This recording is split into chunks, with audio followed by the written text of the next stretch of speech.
Now it's time for the papers, and the attribution of the 2013 World Cup to 6 countries across 3 continents is garnering rather a lot of attention in the press, and Dipti is going to take us through it. Dipti. Well, Stuart, the 2030 World Cup is set to be hosted by Spain, Portugal, Morocco, but also Uruguay, Argentina and Paraguay, who will each, the latter 3, who will each host 1 game. FIFA's chief Gianni Infantino describing the joint bids as a great message of peace, tolerance and inclusion to commemorate also the centenary of the World Cup. Now, a lot of that sort of adoring reaction in the sports pages. This is from the Spanish sports paper AS, which says a dream has become a reality, with Spain set to host most of those matches in that World Cup. The Portuguese sports daily A Bola hails this football odyssey that's coming to Portugal, while also noting that Saudi Arabia is putting its bid in for the 2034 World Cup. And as I said, Europe, South America and Africa will be the 3 continents where the 2030 World Cup will take place, because indeed Morocco is also going to host some of those games. Telkel, that's a Moroccan website, relaying the royal family's statement that this successful bid for Morocco after several failed ones is proof of the importance that FIFA holds for Moroccan football.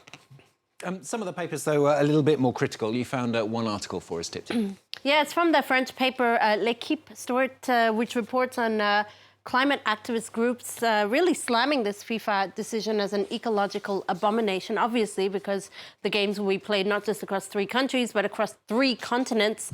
It follows also in a series of questionable FIFA decisions, the 2022 World Cup in Qatar, which had air-conditioned stadiums, but the 2026 World Cup also, for reasons of 3 countries, USA, Canada and Mexico hosting. The paper reminds us as well that World Cups in general are very, very costly in terms of carbon emissions. For instance, the Rugby World Cup that's taking place right now here in France, 80% of carbon emissions comes from transporting players, staff, and other members of national teams. And in the case of the Rugby World Cup, many teams have been traveling by train, but you can imagine across 3 continents what kind of carbon footprint that would leave after a month or so of sports activities. Something different for you now. We're going to head to the Washington Post. Dipti's found a piece about the next spiritual leader of Mongolia. Now, he's just 8 years old. He's at the centre of a power struggle, really, with China. Yeah, and actually it's in the New York Times today, but indeed he will be at the centre of a future power struggle, or what's shaping up. This is a really interesting article. So after a secret test, this young boy was chosen as the 10th reincarnation of the Bogd. It's one of the 3 most important spiritual figures in Tibetan Buddhism. Now, the identity of this child was kept secret for several years until earlier this year, when the Dalai Lama revealed him in India. The Bogd is a spiritual symbol of Mongolia. It dates back some 4,000 years, according to this article in the New York Times. However, the appointment of this boy is a source of tension with China, which has long sought to assert its authority over Tibetan Buddhism. Beijing has long asserted that it should be the one who chooses the next spiritual leader.